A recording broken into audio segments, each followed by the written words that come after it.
My name is Claire Thompson. I'm 28 years old, an architect working in downtown Chicago. And until last Christmas, I believed that my biggest problem was choosing between two renovation contracts. I thought I had finally outrun the shadows of my childhood, of my parents' bitter divorce, of a family so fractured that even the holidays had to be negotiated like a hostage exchange. But last Christmas changed everything.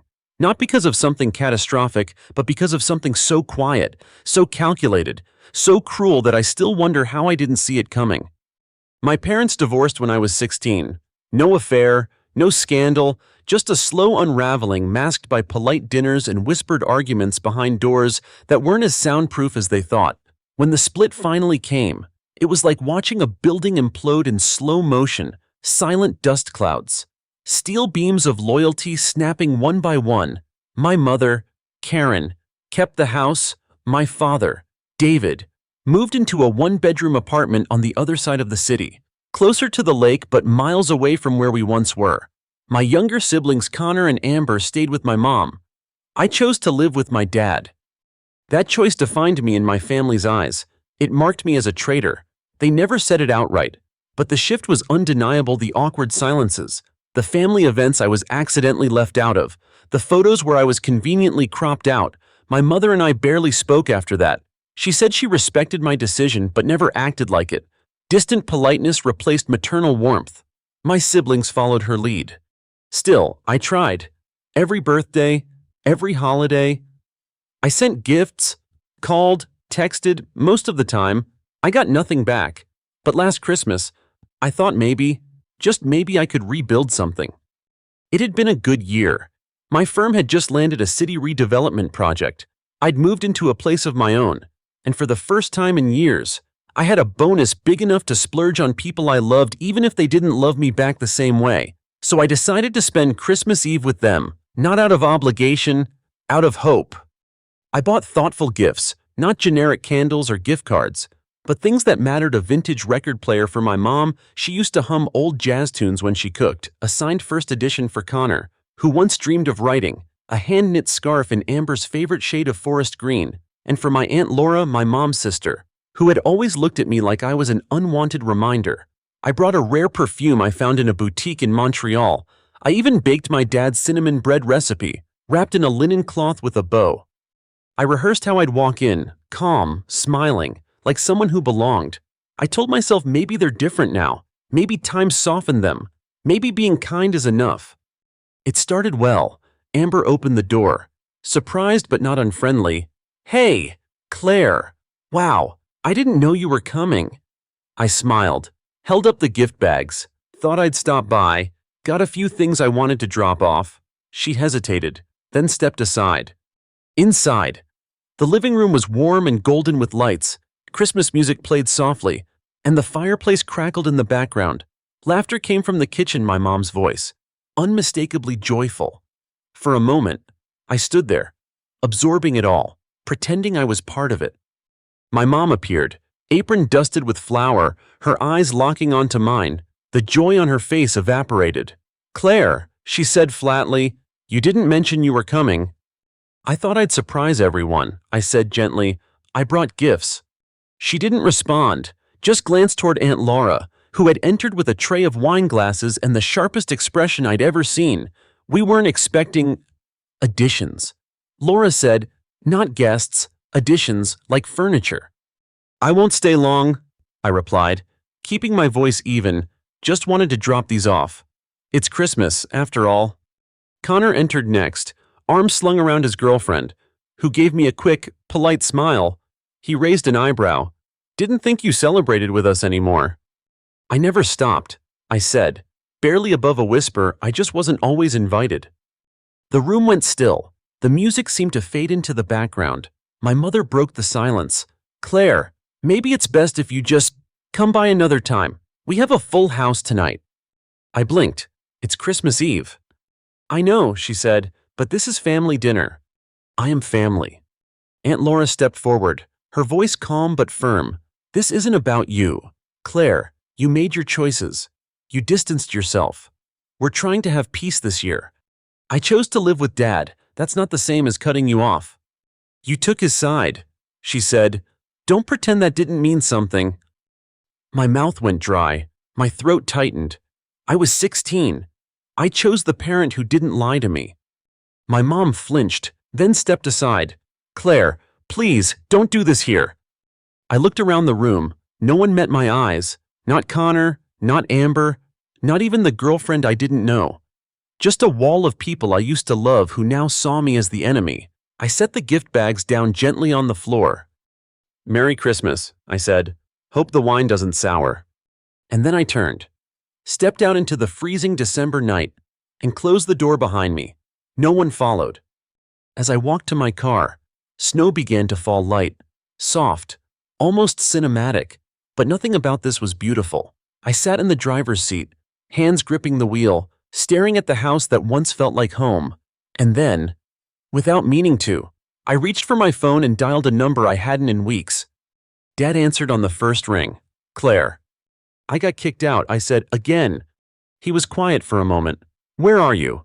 Outside, their place. I'm on my way, he said, don't go anywhere. As I waited in the dark, surrounded by Christmas lights that now felt like mockery, I realized something important. This wasn't my family anymore, not in the way that mattered. And maybe that meant I didn't need to beg for a seat at their table ever again. But if I wasn't going to be part of their family, then I was going to build one of my own. From scratch, with people who chose me back. And that was a promise. My dad arrived in under 20 minutes. I could tell he had rushed, even though he tried to play it cool, no coat. Breath fogging in the cold. Headlights still on as he stepped out of the car. He didn't say anything at first. He just opened the passenger door and waited, like he knew I needed to choose whether to get in. When I did, he started the car, turned up the heater, and asked, "Home?" I nodded, but neither of us really knew what that meant anymore. We didn't talk much during the drive. I stared out the window, trying to swallow the lump in my throat, trying not to let my mother's voice replay in my head. Full house, not about you. You took his side. It was ridiculous how words could sting harder than any slap. My dad lived in a small condo near the lake, minimalist and cozy. He never remarried, said he was too tired to audition for new roles, but the place always smelled like fresh coffee and clean linen. And that night, it smelled like cinnamon and pepper. He had been cooking something for himself when I called. I dropped my coat by the door and sat at the counter while he reheated stew. You shouldn't have gone alone, he said finally. I thought maybe things had changed. I replied, turns out, I just changed how much disappointment I could tolerate. He placed a steaming bowl in front of me, sat across the counter, and waited. I took one bite before I broke. Not with tears, with silence. That kind of silence where your whole body feels like it's vibrating from all the things you're not saying. They looked at me like I was a stranger. I finally muttered, like I was intruding. He stirred his spoon. That's because they've rewritten the story in their heads, made themselves the center. It's easier to make you the villain than to admit they pushed you out. I nodded, but it didn't help. It didn't change the fact that I was tired of always being the one who tried, the one who reached out, the one who baked cinnamon bread and hoped it would fix everything. The next morning, I woke up on the couch with a blanket tucked over me and the sound of rain pattering against the windows. My phone had 3 unread messages, all from Amber. You shouldn't have shown up like that. Mom was just trying to keep things peaceful. Why do you always make everything about you? I didn't reply, not out of anger, but because it was exhausting to keep defending myself to people who only ever saw me through a filter of someone else's bitterness. I tossed the phone aside and pulled the blanket tighter, trying to decide what my next move would be. Later that week, I returned to work. My office evergreen design was buzzing with post-holiday energy. Everyone had either traveled or overdosed on family time. I walked in like nothing had happened. Dressed sharp, makeup clean, smile polite. Nobody knew I'd spent Christmas outside in the cold. Gifts in hand, being told I didn't belong. Well, almost nobody. Jenna, my best friend at work, cornered me in the break room. You okay? She asked, eyes searching mine. Define okay, I replied dryly. She leaned against the counter. Did they do it again? I didn't answer, but she knew, she always knew. You don't need their approval. She said, you're building a life they couldn't even imagine. Doesn't mean I didn't want them in it. Jenna sighed. Sometimes the people we want to invite to the table are the very ones who flip it over. That night, I went home and opened my laptop. I pulled up an old folder titled Home Projects. It was a concept I had started designing during college modular. Affordable, community-driven housing designs. It had been just a passion project then, shelved behind deadlines and corporate clients. But that night, I opened it like it held a piece of me I'd been too afraid to share. I poured myself a glass of wine and started reworking the plans. Line by line, room by room, it was cathartic rebuilding something no one could take from me. A few weeks passed. I buried myself in work. Jenna kept checking in, nudging me toward life again. I even started going to morning yoga classes with her, half out of guilt, half to shut down the ache that kept me awake at 2 a.m. Then came the email. From Connor, subject Dad's birthday. We're planning something small for Dad. Thought you should know. Don't make it weird. I stared at the screen for a long time. Connor hadn't contacted me directly in almost a year. Now he wanted unity for show. I forwarded the email to my dad. His response was almost instant. I already told them I don't want a party. Just dinner with you is all I need. That moment hit me harder than I expected, because for once, someone wasn't asking me to tolerate discomfort for the sake of family. He was choosing peace and choosing me. A week later, we had that dinner. Just the two of us. We laughed about old movies, talked about the books we were reading. He asked about my project, and I showed him. For the first time, he looked at it seriously. You should pitch this, he said. Not to the firm, to people who care, people who fund social housing. Sustainable development, this is more than pretty blueprints. I blinked. You really think so? He nodded. Claire, you're not someone who just builds buildings. You build spaces that protect people. That matters. I didn't cry, but I wanted to. That night, I started drafting proposals. I spent weekends refining my pitch. Jenna helped design the visuals. My old professor connected me with a nonprofit in Austin that was looking for exactly what I had. 3 months later, I stood in a converted firehouse, presenting my concept to a board of directors who didn't know my family name, didn't care who I had or hadn't invited to Christmas. They cared about the work, the vision, the future. When they offered funding, I didn't think of my mom, or Connor, or Aunt Laura. I thought of that moment on the sidewalk, clutching those bags of gifts, wondering if I'd ever feel like I belonged again. Now I did. But part of me still wondered if success wasn't enough to earn back family. Then what was by late spring? The project had taken on a life of its own. What started as sketches on my college laptop was now a funded initiative. We called it Hearth Homes Designed for Dignity. The nonprofit gave us space, a small grant, and enough press coverage to catch the attention of a few regional publications. Suddenly, my inbox was full of inquiries. I was still working at Evergreen Design full-time, but every late night and weekend now belonged to Hearth. But even as my professional world bloomed, my personal life kept whispering old ghosts.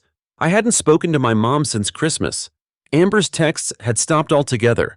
Connor sent me one more message, sometime in February, saying I was trying too hard to prove something. I didn't respond. I wasn't proving anything. I was building.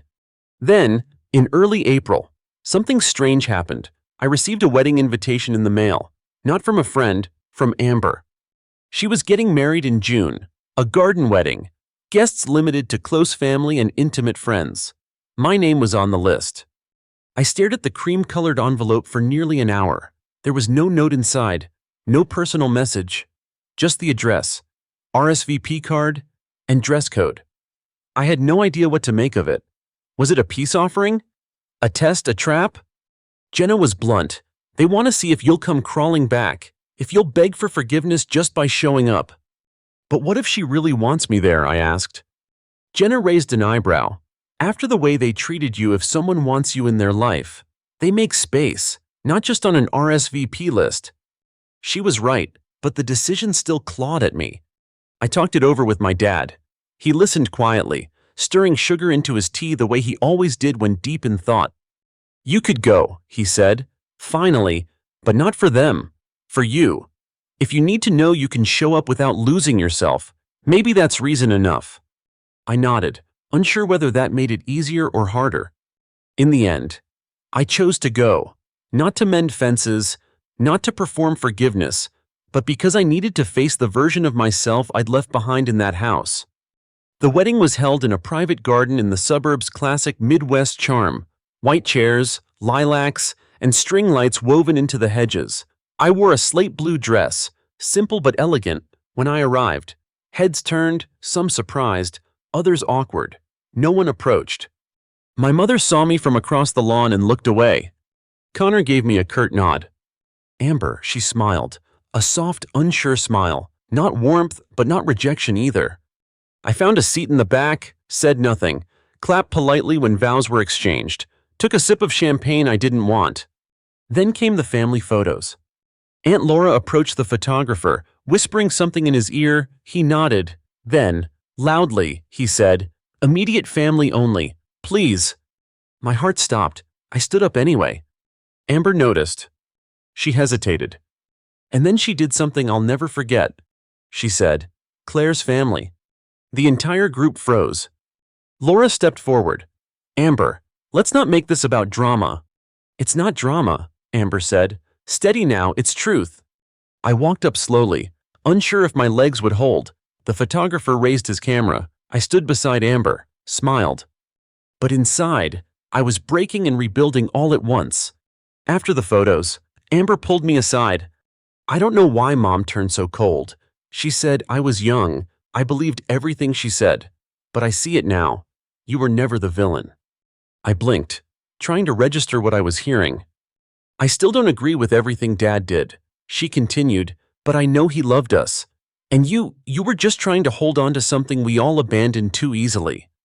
I didn't know what to say. The words I'd wanted for years were suddenly in front of me, and I was speechless. "You don't have to forgive us," she said. I wanted you to know I see it now." That night, I left quietly. No long goodbyes, no dramatic exits, just a silent retreat, holding on to something soft and small, the beginning of something honest. Back in Chicago, Hearth had taken off. We had our first land agreement in Indianapolis. I was traveling back and forth on weekends. Kyle, a project manager from my old firm, joined me as lead coordinator. We worked late into the nights, sometimes in cheap motels with blueprints spread across beds. He asked me once, casually, "Do they know what you're doing?" "Who?" "Your family." I laughed. "They don't ask. I don't offer." He studied me for a second. "You ever think about showing them?" "No," I said too quickly. Then, after a pause, "But I've thought about what it would feel like if they heard my name from someone else's mouth, in a boardroom, on the news." "Revenge. Recognition," I said, but maybe the line's thinner than I like to admit. Weeks later, I got a call from a woman named Stephanie, Connor's fiancée. She wanted to meet, said she had questions about who Claire really is. We met at a coffee shop. She ordered a chai latte. I didn't order anything. "I wanted to know your side."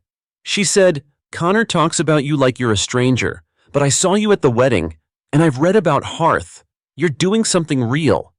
"Thanks," I replied, cautious. "I just want to understand," she said, "why they erased you." It was the first time anyone used that word, erased. I guess because I didn't fit the version of the story they liked best. I said, and I stopped trying to shrink myself into it. She nodded, almost ashamed. "I believe you." When she left, I sat there for a long time, not because I was upset, but because, for once, the truth didn't feel like a battle, like it just existed. But the real moment came 2 days later when I received an email from a Chicago news outlet requesting an interview about the Hearth project. Public, wide circulation. And the perfect stage for the next act. The interview went live the following Monday. It wasn't a primetime special, just a thoughtful feature article buried midway down the homepage of a regional news site. But somehow, it spread. The headline read, "She was shut out by her family, then she built homes for strangers no one else would shelter." Within hours, it was shared by a few urban design blogs. Then a housing justice nonprofit reposted it. Then it hit Reddit. Suddenly, I was being emailed by strangers, college students, single mothers, retired veterans, all saying the same thing. "Your story felt like mine." But not all messages were kind. From Connor, You really needed to air out our dirty laundry for sympathy clicks. From Aunt Laura, I hope you enjoy your 15 minutes. From Mom, nothing. Just the passive-aggressive silence that said everything. I didn't respond, not to any of them, because the thing about silence is it's a void, and a void only echoes what you feed into it. For years, I had poured myself into that echo chamber hoping for warmth. Now, I gave it nothing, and the quiet was finally mine. A week later, I was invited to speak at a conference on urban resilience and social design. I almost turned it down. Public speaking wasn't my thing. But something inside me, maybe that small, angry girl left on the porch at Christmas, told me this was more than a panel. It was a moment, a mirror. I stood in front of a packed room in Milwaukee. Architects, planners, students. I talked about Hearth, about housing as healing, but I also told them this. I didn't start Hearth because I wanted revenge. I started it because I needed to believe that people like me, people shut out, talked over, forgotten could still build something worth stepping inside. I didn't cry, but some people in the audience did. Afterward, a woman approached me, late 60s, gray hair swept into a perfect bun. She introduced herself as part of the board of a national housing innovation grant. She said, "We've been looking for a project like yours." I blinked. Seriously? Seriously. She said, "Your story, your design, this isn't just personal, it's scalable. It's visionary." By spring's end, Hearth received its first national grant, over $1 million in funding, partnerships lined up across 3 states, and a feature in Architectural Digest scheduled for summer. My face wasn't just on local articles anymore, it was part of a movement. And with that came something I hadn't prepared for: confrontation. One evening, I got a knock on my apartment door. I wasn't expecting anyone. When I opened it, I froze. It was my mother. She looked older than I remembered. Tired. Like someone who had finally run out of ways to hold herself together with performance and denial. She clutched her purse like it might save her from drowning. "I saw the article," she said, voice thin. "And the photo of you. You look so much like me at your age." I said nothing. Not because I was angry, but because I didn't trust what would happen if I opened the door any further. She stepped back, giving herself distance, like she felt it too. "I know I was hard on you," she said. "I told myself I was protecting the family, but maybe I was just protecting my version of it." I raised an eyebrow. From what the truth? Her face flinched, but she didn't deny it. "I came to say I'm proud of what you've built," she said, "and I'm sorry it took this long to say it." It was the most human she'd ever sounded, but also the most unfamiliar. "I didn't build Hearth for your approval," I said quietly. "I built it because I had no other place to put the pain." She nodded slowly. I figured that out too late. I didn't invite her in, but I didn't close the door on her either. We stood there, 2 women with matching cheekbones and opposite hearts on the edge of something fragile and undefined. After she left, I sat on my couch, still clutching the door handle like it was a railing keeping me from falling. I wasn't angry, not anymore, just exhausted. The next morning, I received a voicemail from Stephanie Connor's fiancé. Her voice was nervous. "Hey, Claire, I thought you should know. Aunt Laura's organizing a family dinner to discuss you. She's spinning the article as some kind of attack, and your mom, she's trying to defend you, I think, but she's alone in that." I smiled bitterly. "Aunt Laura? Ever the general?" I replied with a short message. "Thanks for telling me, but I won't be attending. My story doesn't need their edits." Then I blocked the number. Not out of spite, out of preservation. That evening, Jenna and Kyle came over. We opened wine, spread blueprints across my kitchen island, and laughed about how Hearth had almost been called Mod Pod's in its early draft stage. I told them about my mom's visit. Jenna looked concerned. Kyle didn't comment, but he didn't need to. Later that night, as I was washing dishes, Kyle approached. "You did it," he said. "They tried to erase you. You turned yourself into architecture." I chuckled softly. "What's that supposed to mean?" "You took all the rejection, all the cold, and built shelter with it." I didn't respond, just stood there, hands wet, heart full, letting that sentence echo in the space. 2 days later, Hearth got another call from a major documentary producer in Los Angeles. They were filming a series on American resilience. They wanted me in episode 3. I called my dad to tell him he was on speakerphone, eating noodles in his kitchen. You know, he said between bites, I never doubted you'd do something big. Thanks, Dad.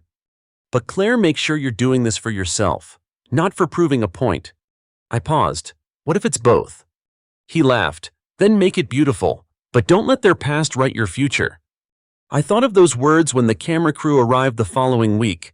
I sat in a newly finished hearth unit in Indianapolis, on a wooden bench built by volunteers, under soft lighting, telling the camera about love, loss, and how sometimes the families we're born into aren't the ones we keep, but the ones we build from scratch. The documentary aired in late September. I didn't watch it the night it premiered. I told the crew I might not be ready, but I still gave them my full story. No edits, no filters. They interviewed former tenants of Hearth, volunteers, city planners, even my old college professor. I stayed off social media that night, turned my phone on silent, and took a long walk along the lake instead. The air was cold again, familiar, not bitter, but sharp enough to keep you awake, like the kind of pain that reminds you you're still alive. As I walked past a line of city benches, I caught sight of something that made me stop. A woman in her mid-50s, huddled in an old jacket, flipping through a pamphlet I recognized instantly. It was Ars Hearth's informational trifold. I approached slowly, sat beside her without speaking. She noticed me eventually, glanced sideways. You part of this? She asked, tapping the cover. I built it, I said. She stared, as if measuring my sincerity. That's rare. She finally said, people who make things they can't keep. I nodded. It started because I had nowhere to go. Turned out, a lot of people felt the same. She folded the pamphlet carefully and tucked it into her bag. You made it look like someone cares. I do. We didn't say anything else, but when she stood to leave, she turned back and added, Thank you, Claire. She had recognized me. That night, I went home and watched the documentary, alone, with the lights dimmed and my knees pulled to my chest. I thought I would cringe watching myself on screen, but I didn't. I listened like I was hearing someone else, a woman who had survived her own erasure and turned it into a blueprint for resilience. When the credits rolled, my phone buzzed. First Jenna, then Kyle, then numbers I didn't recognize. But the message that made me stop breathing came from a different name. Amber. I watched it. You were brilliant. I'm sorry it took me this long to really see you. I stared at those words for a long time. Then I typed a reply. Thank you, that means more than you know. I didn't add more, did not rush into reconciliation, just let the door crack open a little. Sometimes, that's all healing needs, space and time. A few days later, I received a letter, an actual handwritten letter. The handwriting was familiar, curled and graceful. It was from my mom. Claire, I don't know how to undo the years I spent building walls between us. Maybe I thought if I kept you out, I wouldn't have to face what I did wrong. But watching you tell your story, hearing the grace in your voice when you could have been cruel, it shattered something in me. I may not deserve a place in your life now, but if there's room, I'd like to earn it. Love, Mom. I read it twice, then a third time, then I cried not the sharp, wounded tears of Christmas pasts, but something deeper, something that came from the place that always wanted a mother who didn't flinch at the sight of her daughter's truth. I didn't know if I was ready to forgive, but I was ready to stop bleeding from it. Fall turned to winter. Hearth broke ground on its fourth community. This one was in Detroit, in a neighborhood with more boarded windows than open ones, but there was hope in the soil. I walked the site every morning with my clipboard and hard hat like it was sacred ground. Kyle walked with me sometimes. He'd started looking at me differently since the doc aired, not with pity or admiration, but recognition. We were kindred in that way, builders who once lived among ruins. One morning, as we stood watching the first foundation get poured, he turned to me and said, You know what I think? What? You're not the result of what happened to you. You're the architect of what you chose to do with it. I smiled. That's a long quote for a guy who hates reading email headers. He laughed. Seriously, if they couldn't make space for you, you didn't just find another room, you built a whole damn city. Maybe he was right. But the truth is, I didn't do it to prove anything. I did it because I had to choose become small enough to fit their version of me, or grow large enough to outbuild it. and I chose to grow. The last time I saw my mom in person was Christmas Eve 1 year after the night they turned me away. She invited me to dinner, just the two of us. No fanfare, no expectations. I told her I'd come if it was truly about being present, not performing forgiveness. She said, "Just bring yourself." I showed up with a pie. She had cooked too much. Old jazz played in the background.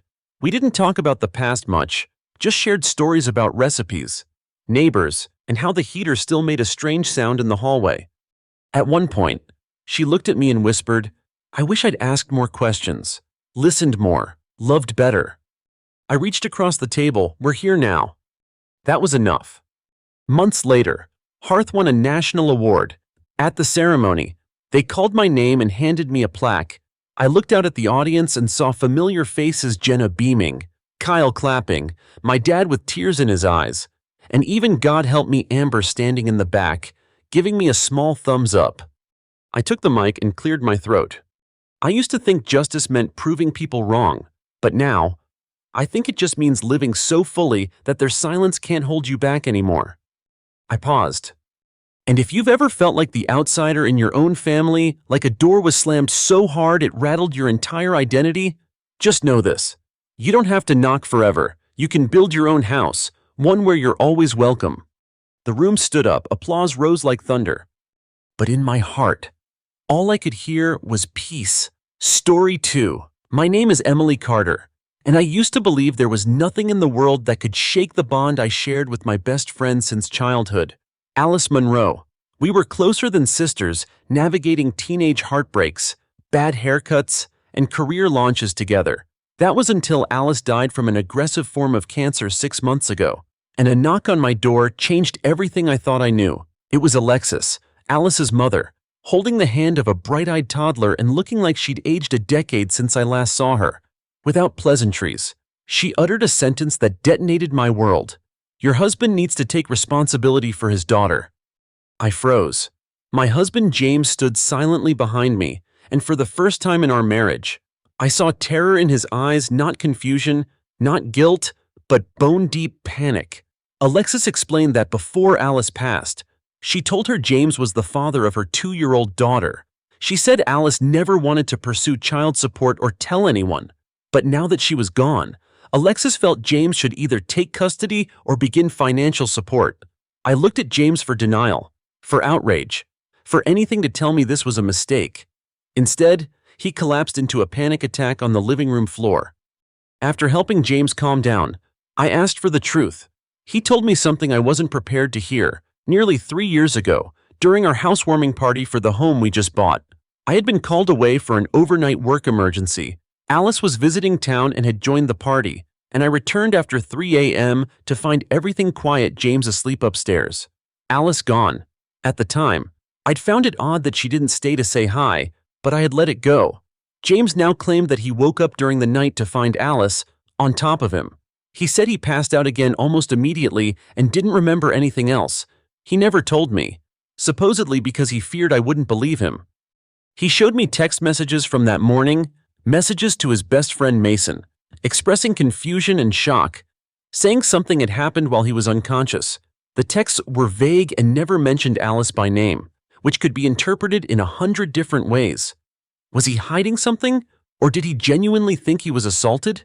What made it harder to process was that ever since that party, James had visibly withdrawn from Alice. He would leave the house when she visited, dodge conversations, even pretend to be busy when she texted. I had chalked it up to their lack of chemistry, but now it all looked like avoidance, possibly trauma. I wanted to believe James, I really did. He had never, not once in our decade together, given me a reason to question his loyalty. He's conventionally attractive, and I've seen how women at the gym look at him. He never engaged, not even a flinch. And Alice, she was fiercely independent, successful, and vocal about thinking I deserved better than James. If she truly hated him, why would she do that? And if it had been consensual, why wouldn't she have told me? During those final months I was by her side as she died.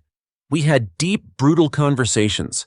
I cried into her arms, and not once did she bring this up. I couldn't breathe. I told James he needed to move out for a few days. It wasn't punishment, it was self-preservation. Every time I looked at him, I saw Alice, I saw her dying body, her raspy laughter, and now this child possibly his. It felt like I was grieving her all over again. But this time, the memories were stained. I needed space to think, to process, to cry in a way I couldn't while holding everything together for him. James didn't argue. He kissed my forehead and left with nothing but a gym bag. But the knot in my chest only tightened, because in the days that followed, I would discover things that would rewrite everything once more. The days following James's departure were a blur of silence, memories, and an ache that wouldn't dull. I stayed in our home, the home that was once our dream, now feeling like a crime scene where something sacred had been violated. My thoughts drifted constantly between James's haunted expression and Alice's warm, familiar smile. I tried to reconcile the two, but each memory only pulled me deeper into the abyss of doubt.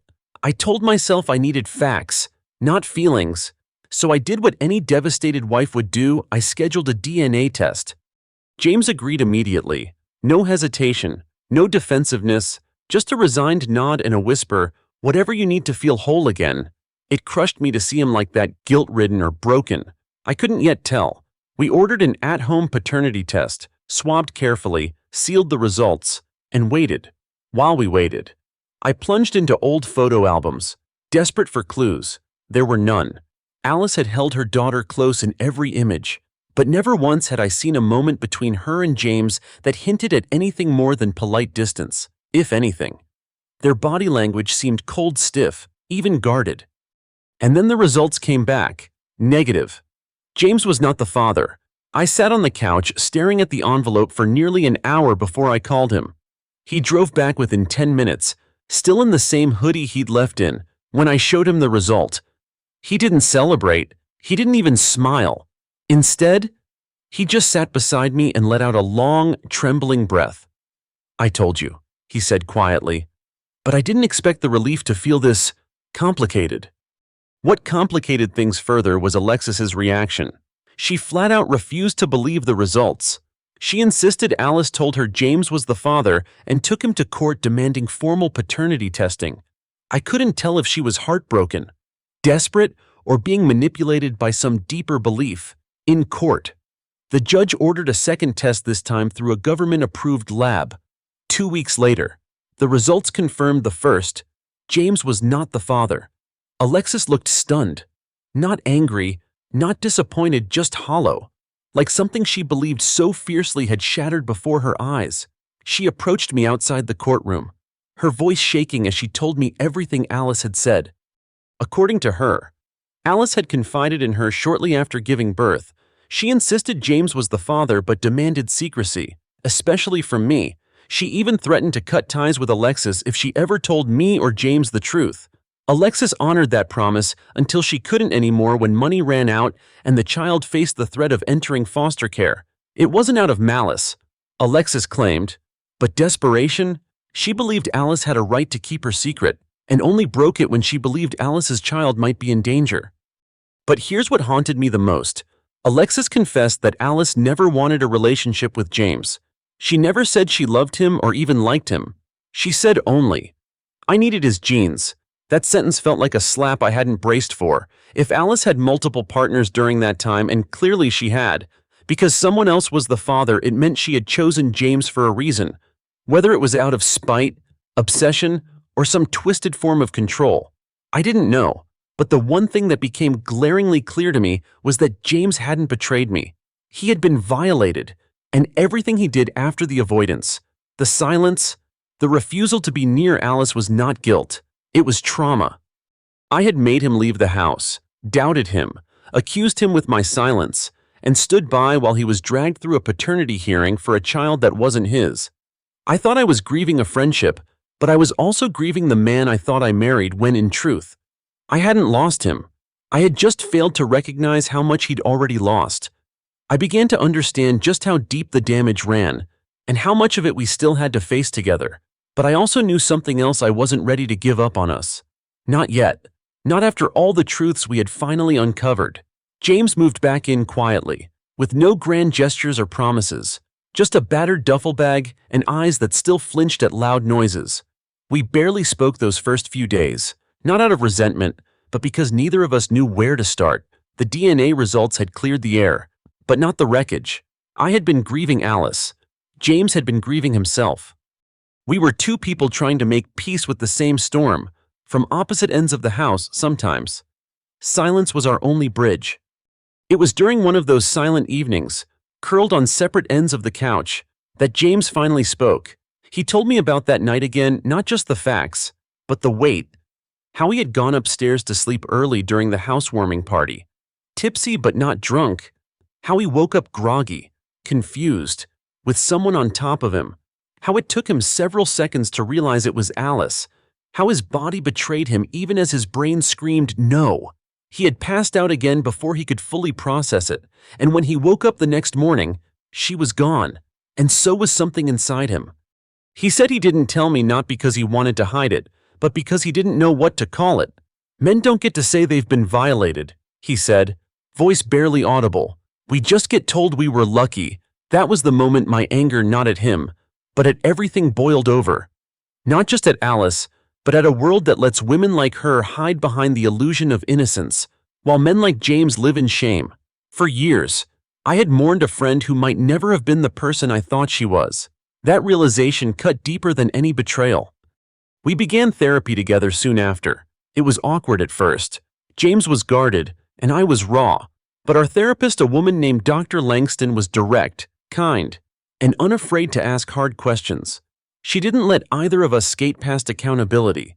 You both experienced loss, she told us, but only one of you was violated, and both of you are still protecting ghosts. That sentence stayed with me. I had been protecting the memory of Alice, clinging to the belief that she couldn't have done something so monstrous, but the truth didn't care about my nostalgia. Slowly, therapy helped us reclaim space that had been contaminated by lies and silence. James began opening up about his fear of being seen as weak. I admitted that part of my hesitation to believe him stemmed from the fact that I didn't want to face what that would mean about my best friend. We were both flawed in our own ways, but we were also human, scared, scarred, but still choosing each other. That choice, day after day, became our new foundation. Around this time, I found out I was pregnant. It wasn't planned, but it wasn't unwelcome either. I remember sitting in the bathroom, staring at the faint pink line, and feeling a strange blend of fear and hope. James came home later that night to find me clutching the test with both hands, eyes wide, words gone. He didn't speak. He just knelt, took my hands, and whispered, "Let's try to do this right." For the first time in months, I didn't feel haunted, I felt grounded. But healing wasn't linear. Alexis continued to reach out occasionally, not with accusations, but with apologies and updates about the child who was never ours. Part of me appreciated her efforts. Another part wanted to forget everything connected to Alice. We didn't respond much. James especially couldn't.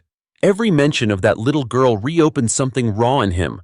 And while I understood Alexis's grief, her persistence felt like trying to stitch two severed lives back together with trembling hands. It wasn't our responsibility to carry Alice's secrets anymore.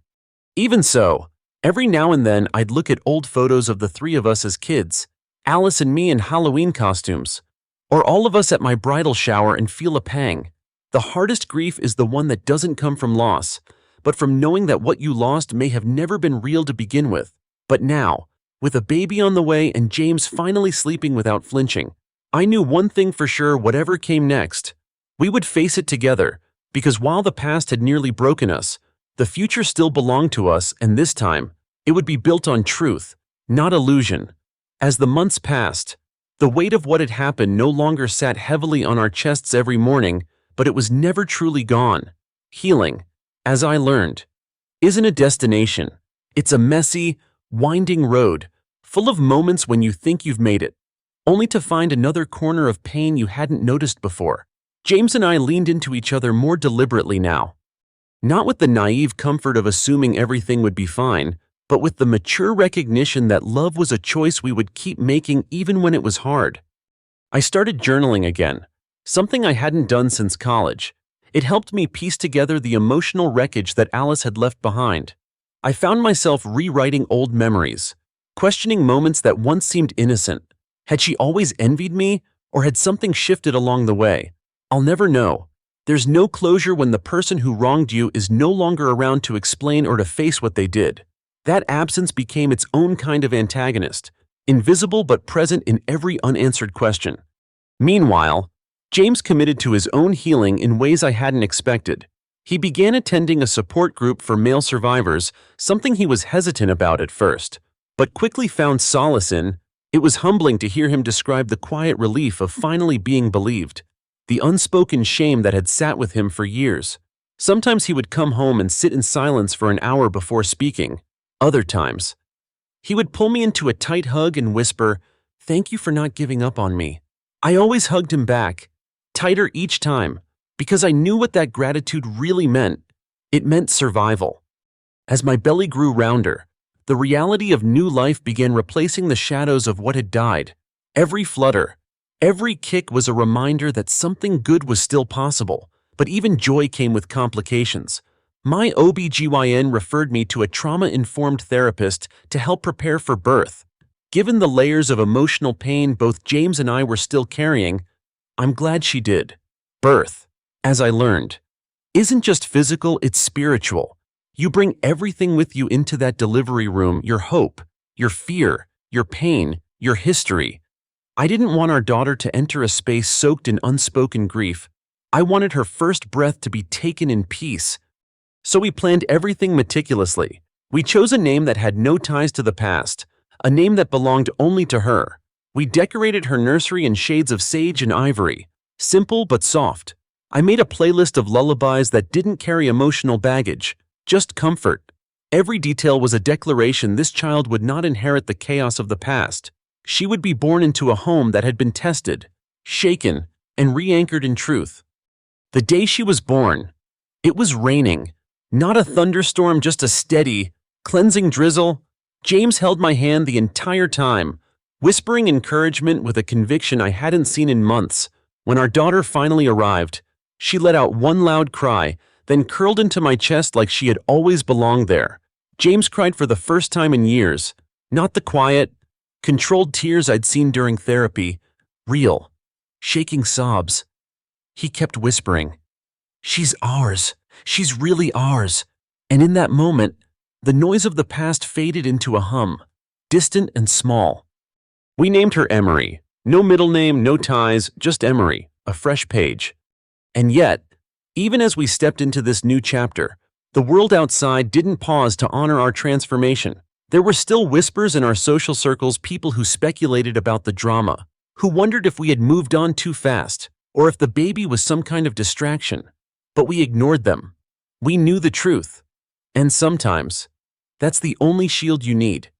Still, we weren't naive enough to believe the story was over. Healing doesn't mean forgetting. Forgiveness isn't always owed.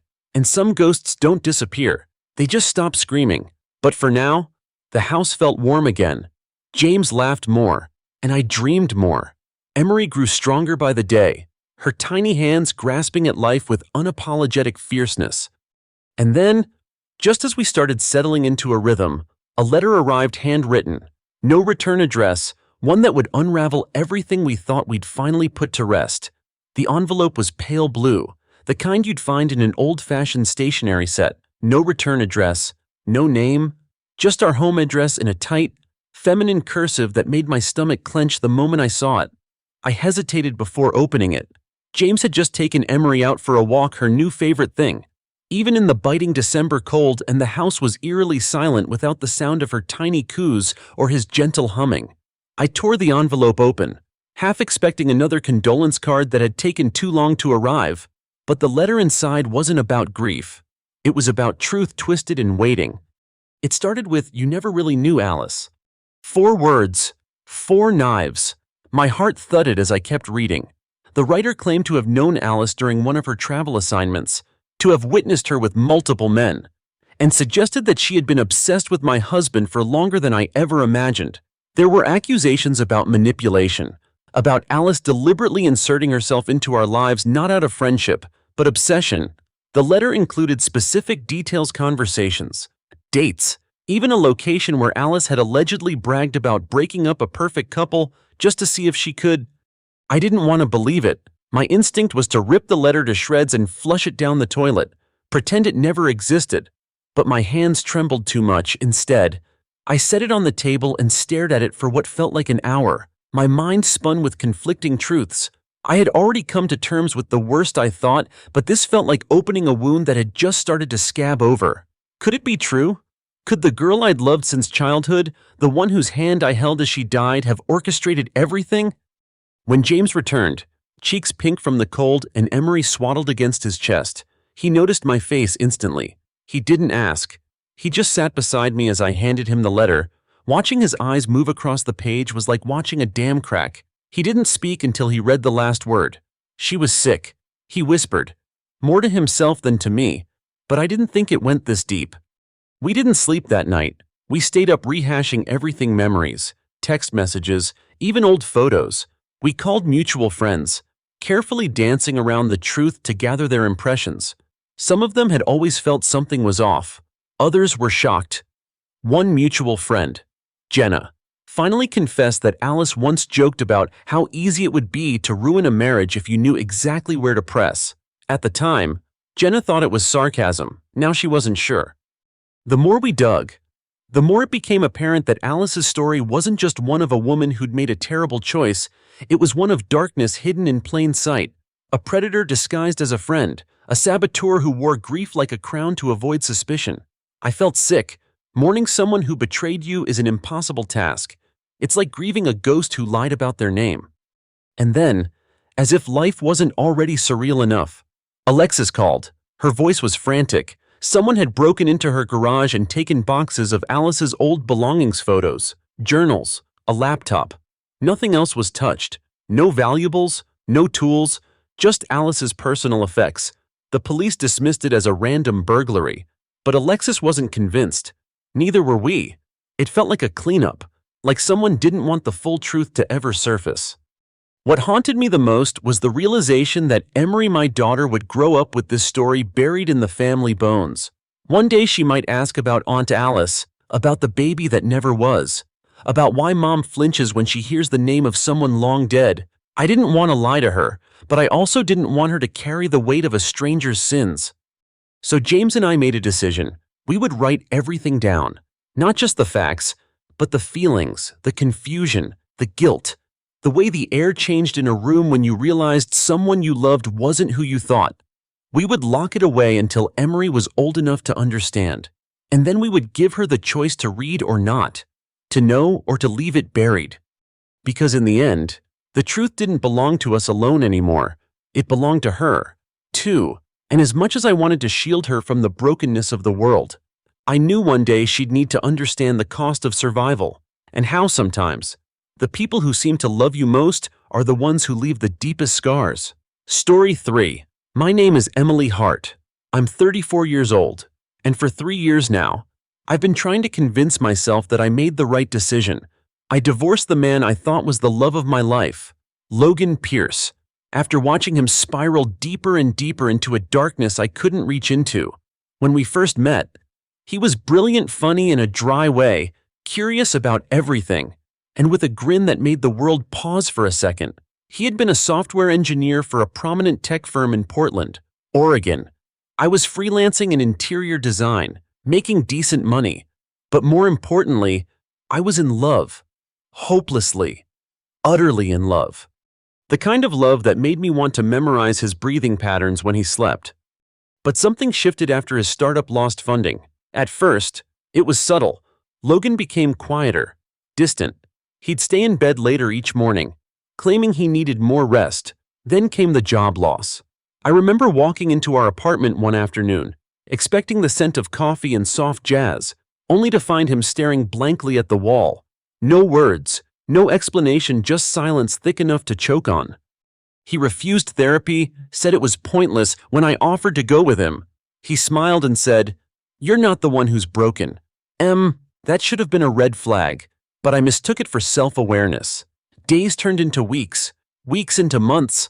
I tried. God, I tried. I kept hoping the man I loved would come back, that he'd one day roll over and say, Let's fix this.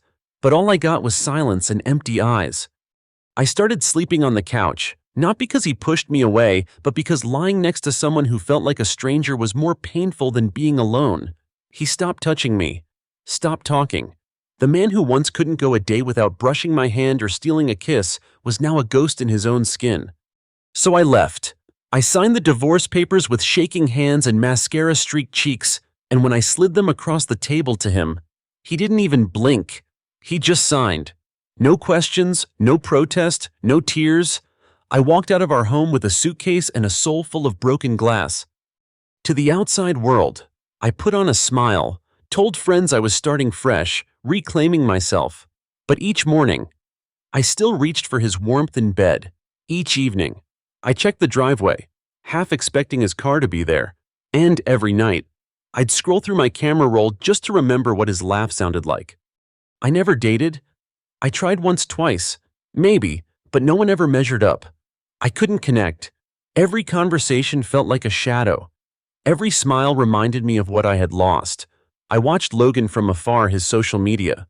Mostly, he was quiet for a long time, but then something changed. He started posting again. Gym photos, smiles, captions with subtle optimism. He looked healthy. Not just physically, but in a way I hadn't seen in years. Was I the one who held him back? Did my presence somehow keep him from healing? Or worse, was he only able to become his best self once I left? That question haunted me more than anything else. And then one evening, after sipping too much wine and staring at a photo of him grinning next to a golden retriever I'd never seen before, I picked up my phone and sent a single message. "Hey, I don't even know if this is okay, but I miss you." His reply came 2 minutes later. "I miss you too." He called me 2 nights later. I missed the first ring because my hands were shaking too hard to answer. But I picked up on the second. For a moment, neither of us said anything. It wasn't silence out of awkwardness, it was reverence. Like our voices were too fragile to break the stillness. Then, finally, he said my name. And it was like every muscle in my body exhaled. "Emily," he said, with that slow, familiar warmth. "I didn't think I'd ever hear from you again." We talked for 37 minutes. I know because I watched the call timer the entire time, not wanting to blink and miss anything. It wasn't deep or emotional, we talked about practical things. Work. Weather. He told me he'd been seeing someone. Briefly. But it ended. I didn't ask why. I didn't want the details. But when I told him I was still single, he paused, just long enough to notice. At the end of the call, he said he'd like to see me. Not in a loaded way, just coffee. Just a conversation between two people who used to love each other so fiercely that even strangers could feel it when they entered the same room. We met at a cafe downtown, one we used to go to every Sunday morning before grocery shopping. I wore the navy coat he used to love, even though the zipper was broken and I had to fold the collar weirdly to hide it. When I walked in, I saw him immediately. He hadn't changed much, maybe leaner, definitely more grounded, but his eyes were the same. Logan stood when he saw me. His face broke into a smile so honest, it almost made me cry. We didn't hug, we didn't touch.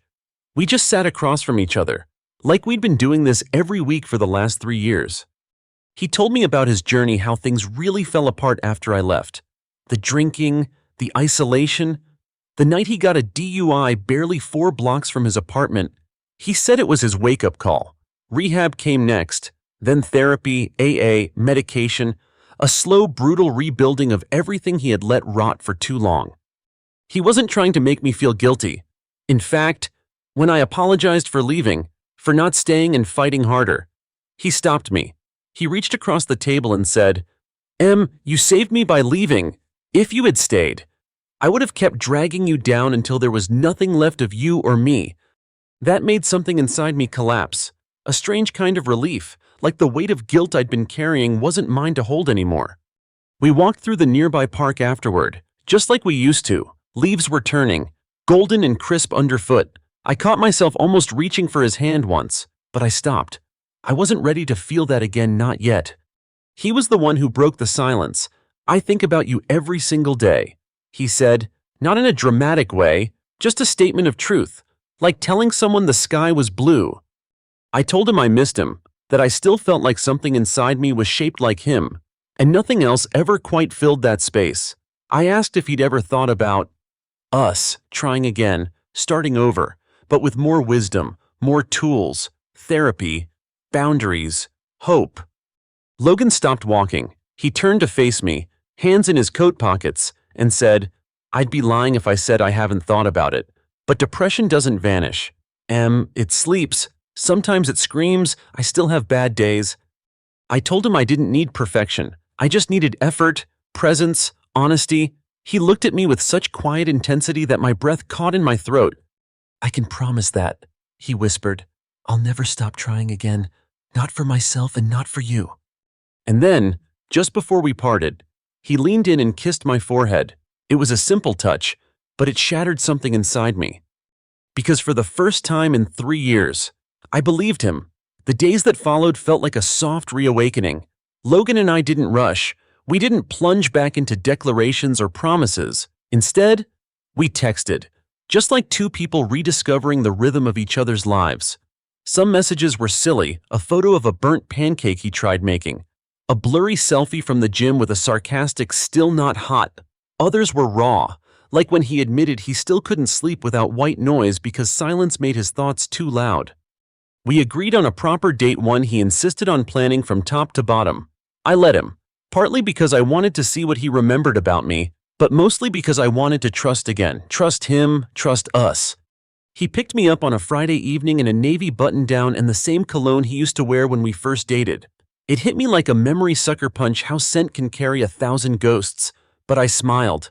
I climbed into his car and we drove with the windows down, the breeze catching in our hair like we were 25 again, not two people trying to stitch the fabric of something broken.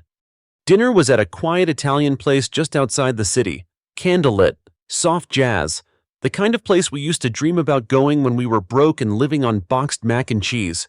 Over lasagna and wine non-alcoholic for him, we fell back into rhythm. He was still funny, still thoughtful, still had that boyish charm that used to make me feel like I was the only woman on earth, but now there was something else, a steadiness, like he'd walked through fire and come out tempered, not burned. After dinner, we took a long walk near the waterfront.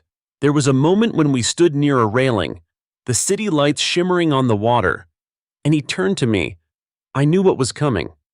Or at least, I thought I did. "I've been thinking," he said, voice soft, about why I couldn't hold it together before. I stayed silent, watching his jaw tighten like he was preparing for judgment.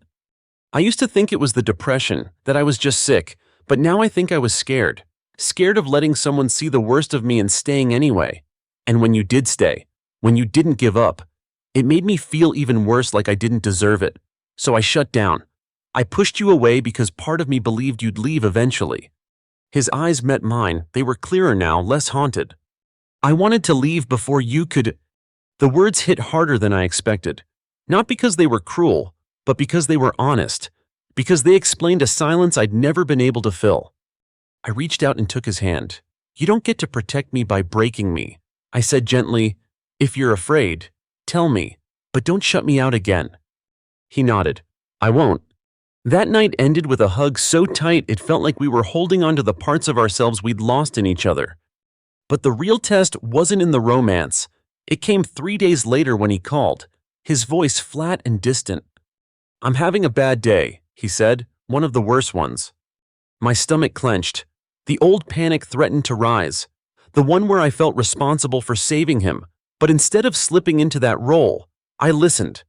I asked him what he needed, not as a fixer, but as a partner. "Just stay on the line," he whispered. "Talk to me about anything. I need a voice that reminds me why I'm still here." So I did. I told him about my day, about a client who tried to return a couch after 3 months claiming it was emotionally defective, about the pigeon that chased me across the parking lot, about how my coffee spilled on my blouse and made me look like I'd lost a fight with a toddler. He laughed, softly at first, then genuinely. That night, I realized something. I couldn't cure him. I couldn't love the darkness out of him, but I could be the light he reached for. And he was finally reaching back. But even as I let hope bloom again, A small, cold voice whispered, "Was love enough to hold us this time? Or were we setting ourselves up for another fall?" Things moved forward in gentle increments. We weren't rushing into labels, and maybe that's what made it work this time. Logan and I approached each other like people rediscovering a lost language, carefully, reverently.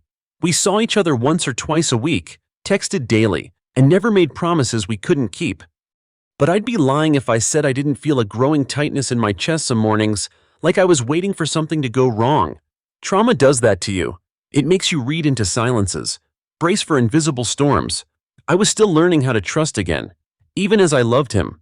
One Thursday evening, I met him at his place for dinner. He cooked actual food, not just boxed pasta or takeout, baked salmon, lemon asparagus, wild rice. He even had candles on the table. "Did you Google this entire menu?" I teased. He grinned. "Absolutely. You deserve effort." I wanted to cry, not because of the food or the candles, but because he said it so matter-of-factly, like it wasn't some grand gesture, just something I deserved by default. After dinner, we curled up on the couch. He showed me a sketchbook he'd started keeping during rehab, mostly abstract patterns and symbols. But in between pages, there were drawings that stopped me, cold little sketches of me. Not photorealistic, but unmistakably me. My side profile, my hands, even my old favorite hoodie. I looked up at him and whispered, "Never stopped seeing me." He didn't answer. He just kissed the top of my head. But not every moment was warm and glowing. There were cracks. One Saturday afternoon, I showed up with surprise tickets to a jazz night he'd once said he loved, and he opened the door looking like a ghost. His eyes were bloodshot, voice hoarse. "I can't today," he said. "I barely got out of bed." My gut twisted. I stood there, unsure what to do. Part of me wanted to drag him into the shower, into clean clothes, into life. But I remembered his words, "I'll never stop trying again." So I nodded. "Okay, we'll rain check, but I'm coming in with soup and a blanket, and we're watching the worst rom-com Netflix has to offer." He let out a weak laugh and stepped aside to let me in. We didn't talk much that day, but I held his hand while we watched a movie that made both of us groan. And later, when he fell asleep with his head on my lap, I ran my fingers through his hair and whispered that I wasn't going anywhere. A week later, things seemed better again. We went hiking. He started talking about applying for a new job, one that didn't carry all the emotional weight of his old life. We even talked about going away for a weekend in the fall, just a cabin, trees, quiet, a reset button.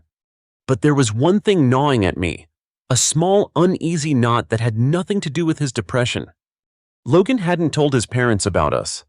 It wasn't entirely unexpected they'd had a strained relationship, especially after the DUI and rehab. But still, the fact that he hadn't told them we were seeing each other again stirred something dark inside me. One evening, over takeout in his apartment, I asked, "Do they even know we're back in each other's lives?" He tensed, chopsticks halfway to his mouth. "Not yet. I don't want to open that door until I know we're solid. They weren't exactly supportive the first time." I nodded slowly. "I get that, but it makes me feel hidden." "I'm not hiding you," he said quickly. "I just want to protect what we have before it gets exposed to all that judgment again." I wanted to believe him, and a large part of me did, but another part, a smaller, colder one, remembered the way he used to go silent before disappearing into days of drinking, the way truth and omission can blur when someone's afraid. Still, I didn't push, I let it go, for now. But that night, as I drove home in the dark, my phone buzzed with a message from a number I didn't recognize. "Just thought you should know you're not the only one Logan's been seeing." The words hit me like a slap, and for one terrifying second, I wondered if I'd been loving a ghost. I stared at the message for nearly an hour. My dinner sat untouched beside me, its warmth long gone cold. The sender didn't follow up, didn't include details, just that one chilling line. No name, no proof, just enough venom to set my heart racing and my thoughts spiraling. I wanted to dismiss it, tell myself it was someone messing around. But doubt doesn't need evidence. It feeds on silence, on loose ends, on shadows you swore you had already swept away. And Logan's reluctance to tell his parents, his occasional vague responses, his bad days suddenly, they all began to rearrange themselves into something darker in my head. Still, I wasn't ready to accuse without clarity. So the next evening, I asked to meet him. No pretense, no hints, just, "Can we talk?" And he agreed. We sat in the same park where we'd rekindled everything weeks ago, where the world had felt new again. I hated that this place might soon become the memory of another ending. I got a message. I said quietly, "An anonymous number. They said you're not just seeing me." His entire face stiffened, like someone hit pause on a film reel. "What?" "I'm not saying I believe it, but I need to hear it from you. Tell me there's no one else." There was a pause. Then, in the quietest voice I'd heard from him in years, he said, "There was someone, but it wasn't what you think." The world tilted. My ears buzzed. Before we started talking again, he continued, "I had a friend from rehab. He was supportive, caring. We crossed a line once, but it ended quickly.